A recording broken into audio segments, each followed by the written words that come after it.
Hi, everybody. Welcome back to our Telecommuting for Success series.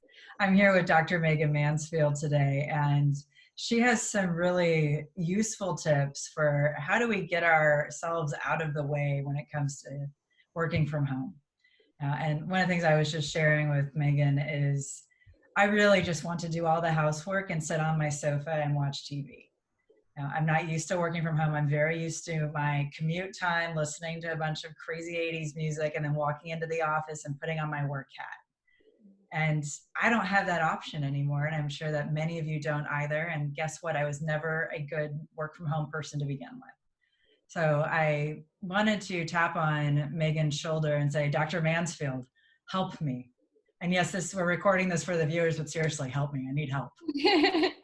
Yes, of course. So I'll speak through the IFS lens. For those who are not familiar with IFS, it essentially looks at parts.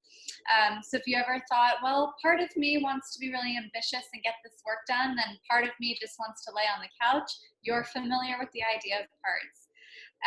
So in that scenario, it sounds like, Kate, you have a part that really likes cleanliness and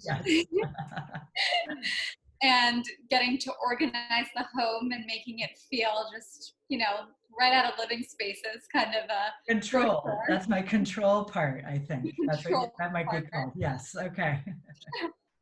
And then you also have a part that wants to just sink into the sofa, which I'm sure a lot of us has, wanting to relax and maybe rejuvenate and give your brain and body a bit of a rest.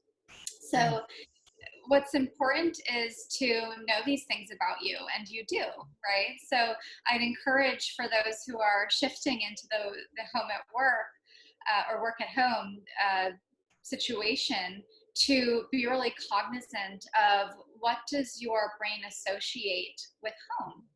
Wow. And right, so our brains are very associative, and our parts, so you probably have a part that when it sees the couch goes, oh, it's my turn. I get to be active and I get to rejuvenate and work on relaxation. I never thought about that, but you're right. Because when I go to the office, I do have a sofa in my office, but I can count the number of times I've sat on that sofa on one hand, and guess what? It's twice.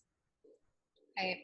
Yeah. So it's very specific to your little nook in your sofa, perhaps, that is telling that part of your brain or that part to come online. Yeah. And do its job, which is to relax and restore. The same goes for your control part, which I'm glad you named control, but your cleaner part, and becoming aware of these parts and checking in with them at the beginning of your day. So actually being proactive in connecting with them and saying, oh, hey, I know my sofa part, and asking it, True. I like that. My sofa part. Yeah, we all have parts that need to relax, and so we can check in with that part and let it know that it's not forgotten, and that its job of getting us some relaxation and restoration is really important. I love that you just said that. So the sofa part, because so often the sofa part comes up and I go, man, Kate, come on. You have so many things to do. And if you get on that sofa, you're going into the well of, and I love Netflix, but you're going into the well of Netflix and nobody's going to see you for 8 hours. Yeah. But you just told me that is my relaxation part. That's a part of me taking care of my brain and my body and turning off for a little while. Exactly. It's not a bad part. Of course, yeah, there's no such thing as bad parts. And one question that I like to test the parts with is, what would happen if this didn't show up for me? So in your case, if you didn't have your controlling cleaner, you'd be living in a mess.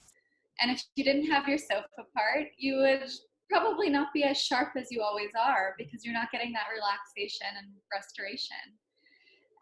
So for those watching, check in with what shows up for you at home.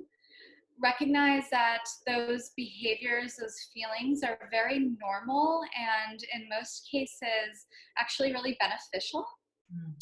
And take the proactive step of thanking those parts for doing their thing, and also let them know, I'll be there at 5.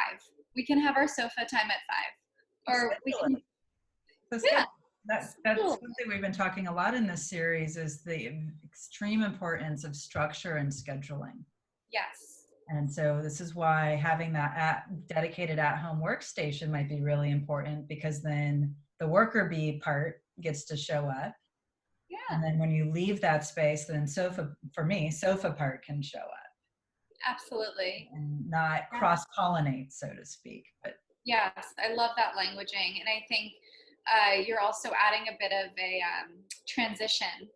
So I like to thank my worker bee part for showing up and accomplishing what she has today, and letting her know that I'll be back, and very, very mindful parts. you cut out on that last part. So very, very mindful of what was the last piece? Yeah, very mindful of transitioning. Transition. Um, for some, it's putting on a different hat. For some, it's actually physically changing the clothes.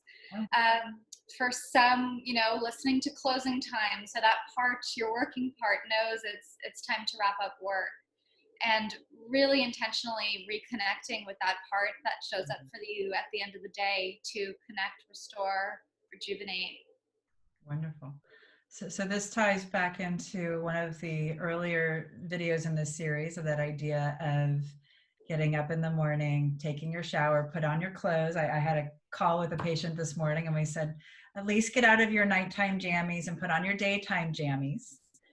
And I know as a team, we're all working from home now, and we had a team conversation about, as long as the top looks okay, it doesn't matter what's on bottom.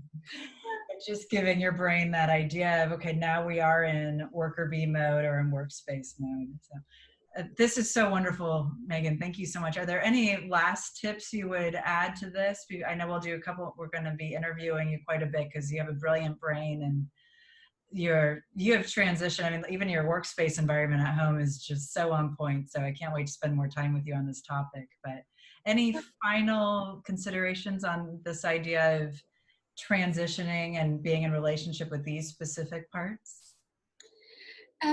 All I would say is be intentional about reading through the tips that we're sharing, and I'm sure there's many resources out there that help to transition. And with that being said, be gentle on yourself. This is a transition,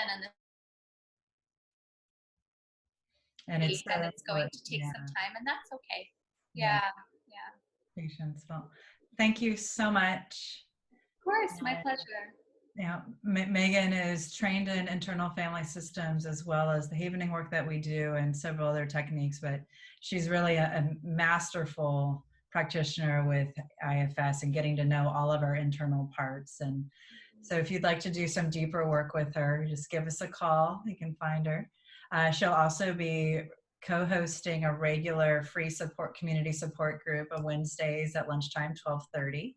And we'll be launching that next week, so stay tuned for that information. And we'll be doing more interviews with her because she's a brilliant being, and she's got a lot of wonderful wisdom for us to share. So if you have questions or specific comments that you'd like to have us answer, or ideas for future videos, please let us know, and we look forward to healing with you soon. Thank you, Megan, so much. We'll talk to you soon. My pleasure.